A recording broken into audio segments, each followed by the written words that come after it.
जनतेसाठी कुणाशी भेटणारा आपला चॅनल सत्यमुख।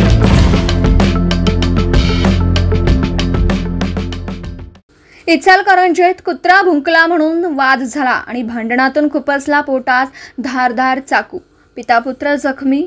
इचलकरंजीतील घटना शेजारी राहणाऱ्या दोन कुटुंबात पाळीव कुत्र्याच्या भुंकण्यामुळे वाद होऊन कडाक्याचं भांडण झालं। यातून रागाने चाकूचा वार झाल्याने पिता पुत्र गंभीररित्या जखमी झाल्याची घटना घडली। इचलकरंजी शहरानजीकच्या कोतवाडी नामक गावात अयोध्यानगर येथे घटना घडली आहे। यासंबंधी शहापूर पोलिसात नोंद झाली आहे, तर जखमींवर कोल्हापूर येथील खासगी रुग्णालयात उपचार चालू आहेत। जखमींमध्ये अक्षय भरमा गौराजी वय वर्ष 30 आणि त्यांचे वडील भरमा गौराजी यांचा समावेश आहे। फिर्यादी व आरोपी हे शेजारी राहतात। कुत्रा भुंकला म्हणून फिर्यादी व त्यांचे वडील जाब विचारण्यास गेले।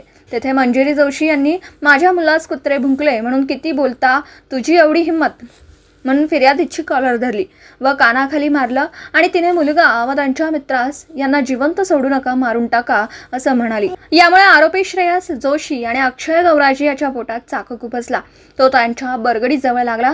यामुळे जखमीचे वडील त्याला सोडविण्यासाठी पुढे आले, तेव्हा आरोपी याच्या मित्राने चाकूने हल्ला केला। यामुळे दोघे जखमी झाले। पोलिसांनी घटनास्थळावरून 2 चाकू हस्तगत केल्या, तर श्रेयस जोशी व मंजिरी जोशी यांना पोलिसांनी ताब्यात घेतला। त्यांना कोर्टासमोर उभं केलं असता 4 दिवस पोलीस कोठडीत ठेवण्याचे आदेश दिले। अधिक तपास दरेकर करीत आहेत। सत्यमुख प्रतिनिधी रामभाऊ ढेंकणे, इचलकरंजी।